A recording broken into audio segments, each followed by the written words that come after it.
So I am now chopping the butternut squash. Some people take the skin off the butternut squash. Now, if you have the time to do that and the patience, go for it. However, when you're making soup, you really don't need to. All the vitamins are in the skin, it all softens down nicely with the stock. So just chop it up and leave it on. Obviously though, you do need to seed it, take all the seeds out. And you can use those lovely seeds to sprinkle on top once you put them in a hot pan afterwards. Luscious. Oh, look at the muscles. Ooh. Hardcore working out. Okay, this is very important. This is how to chop a leek. So make sure that you wash all the nasty, dirty, yucky bits that are inside the leek. Because that's what tastes a bit nasty. And also you get to go, hello, the leek, which, you know, is quite good. So, full of Mr. Leek. You don't need this bit. This is obnoxious. Pointless. Get rid of that bit. Then you can leave funky hairstyle on. Looks like Dexter Holland from the Osprey. From the 90s. Get that old. So, just go in. Just cut once. You should turn it over. And cut again. And then you can split Mr. or Mrs. Leek so that you can get inside. And then when you give it a wash, you get all the nasty dirty bits out. It now looks like a flow. Is that what? Here's that. Is that me? Hello! Looks like Sideshow Bob. Which is funny. And then when you say, ooh, ah, cantina. So you get so much fun with leek. Vegetables are great, aren't they, kids? Right, so how you chop it is, once you've split it and you've washed it, obviously, you can then look all chefy, sort of, you know, the claw. Remember the claw, don't chop your fingers off. And then oh, nice and neat. Like this, all the way up to the top. And then you get it all nice, and it's all nice, and it's not shredded. You chop it, just like in circles, it shreds, and it becomes a mess for some reason.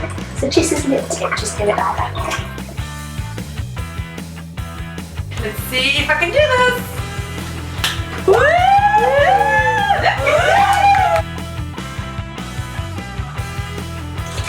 Hello! So, very healthy apples. Oh yeah, just a handful. Very nice, very nice. So, we would recommend that you use green apples because they're a little bit more tart. If you use the sweet apples, there's nothing wrong with that at all, but I think you've probably got enough sweetness with all the herbs and spices that you're putting in there. So, nice bit of tart apple in there, which is very nice. I'm going to show you how to chop an apple. I'm quite good at it. Leave the skins on again, all your vitamins in there, and you're just going to mash it up, so don't, you know, make life a lot harder for yourself. Okay, so when you roast your vegetables, it's very important to roast the vegetables before you make the soup. It gives them the lovely roasted taste. And I would recommend cold pressed Italian olive oil, of course. Is there anywhere else it would come from? And then what we obviously then like to have a little bit as well is some apple cider vinegar to go with it. Gives it that little bit of tautness, and when it's cooked off, it's really nice and really goes quite well with the vegetable kind of taste and the fresh apples that we've got in there as well. Sexy.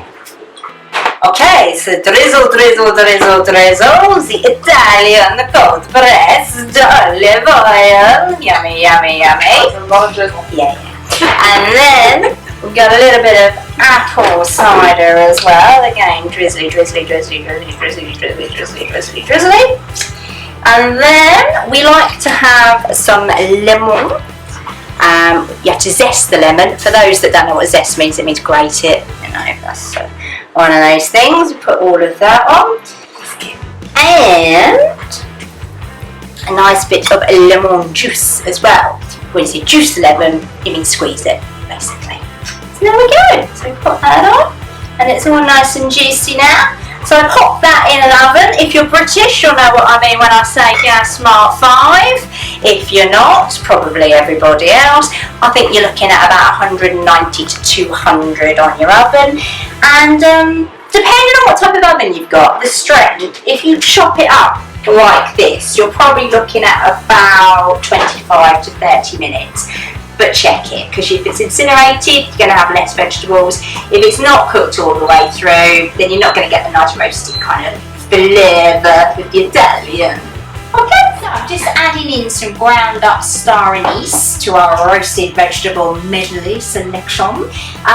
It's sort of licoricey and seedy kind of taste. I know a lot of people might think, but don't worry, it will just blend in quite nicely and give a lot of depth to the flavour. We're going to add in lots of other nice herbs and spices as well, like cardamom, cinnamon, ginger. So this is really just a base level, but this is why we put it in the roast rather than frying the spice off, because then it's just like a base level rather than a flavour that's going to hit you with just the aniseed, which not everybody likes. So there we go. Welcome back to Yo's Kitchen. Now what we're doing is we are sweating the onions off. Oh yes, tears. So get them all nice and sweated down. It basically means they shrink in English. And then what we're going to do is add all the herbs, and once we've added the herbs with the onions, we add a little bit of what they call in Norwegian meistevelse, which is basically corn flour, and that gives you a nice thick paste, which is your base to actually putting all your vegetables into your soup. So it's quite important to do that. You do need a fairly decent saucepan pot type of thing, just something that's not going to stick, because if it's a bit cracky then it'll stick. So you can pretty much add whatever you fancy in, but what we are using for this particular one is going to be a little bit of cardamom, which is very nice.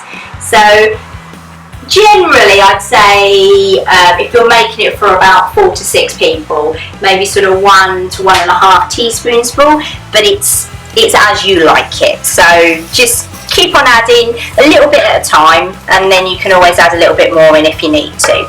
So don't be shy with it, I would say. And then we've got a little bit of ginger as well going in there, which is very nice. Just going to add a little bit more oil to that one, just as we are frying up, just so we don't get stuck. Nice. And then we've got a little bit of cayenne pepper. That gives a bit of a flavour, a bit of a kick, a bit of heat, but also a little bit of nice red colour as well. So we do like cayenne pepper.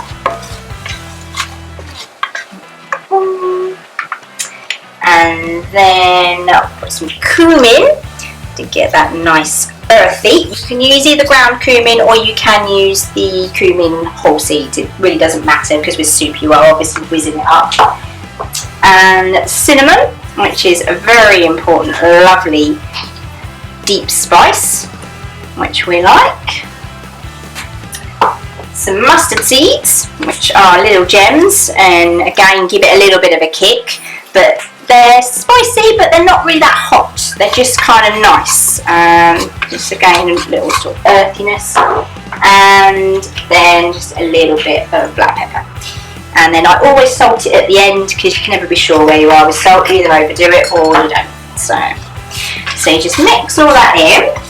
Just fry it off for perhaps, I'd say, a couple of minutes. You should be getting lots of lovely smells coming out of it by now. If you don't, you probably buggered it up, to be quite honest with you, but I'm sure it'll be fine. So we've got the roasted vegetables now out of the oven, and we put them in the pot alongside all of the herbs and spices and the onion and the corn flour, the meistevelse.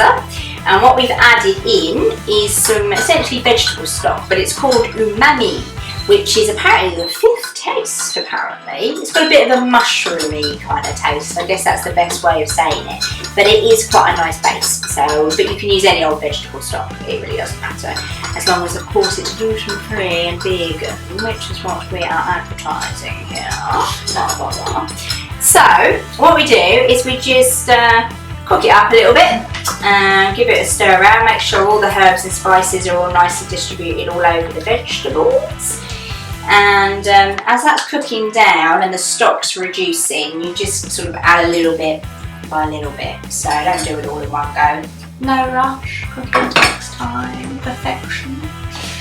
So yeah, so we just do that. Again, you should think, oh, it smells pretty nice. It doesn't look particularly good at this point, but that's because everything's just all pretty mushed up. But once you get it whizzed down and you add in some coconut milk, then you get a lovely, lovely, smooth, nice looking soup.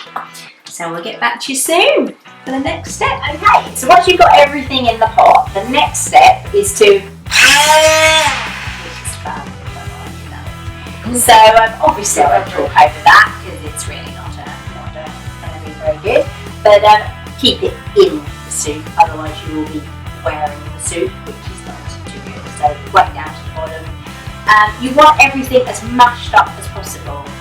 This soup is quite a thick soup, so it is going to take a little bit of time to get it all down to a complete pulp. It will do it eventually, don't give up. But this is quite an important stage, so just make sure that it is all nice and pulverised. You don't want any lumps in it. So here we go, guys!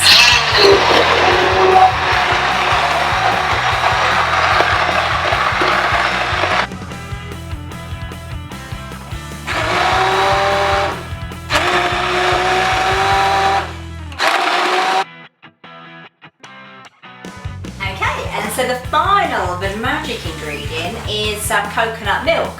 Yes, this is milk.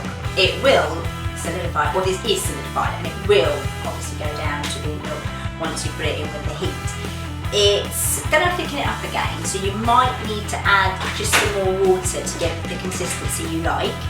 Obviously that's a personal taste. Some people like it very, very thick, some people like it quite thin. Now we are making it so that you can sip it out of mugs like you will do at our Oslo Soup inaugural event on April the 10th at SYNG. So it does need to be a little bit thinner than maybe I personally would like, because it needs to be able to go through your lips, sort of thing. So yeah, so that's really all I can say. So we'll come back to you once it's all dished up and tell you how bloody lovely it is. Now, the most exciting bit after all your hard work, basically, a few pumpkin seeds already done, sprinkle them on the top. Have a nice bit of bread to go with it, very important to mop the sides of the bowl afterwards to get all the juices up, and basically tuck in. And do remember please, you've got to be very posh when you eat soup. There's none of this, it's always this. No slurping. No slurping.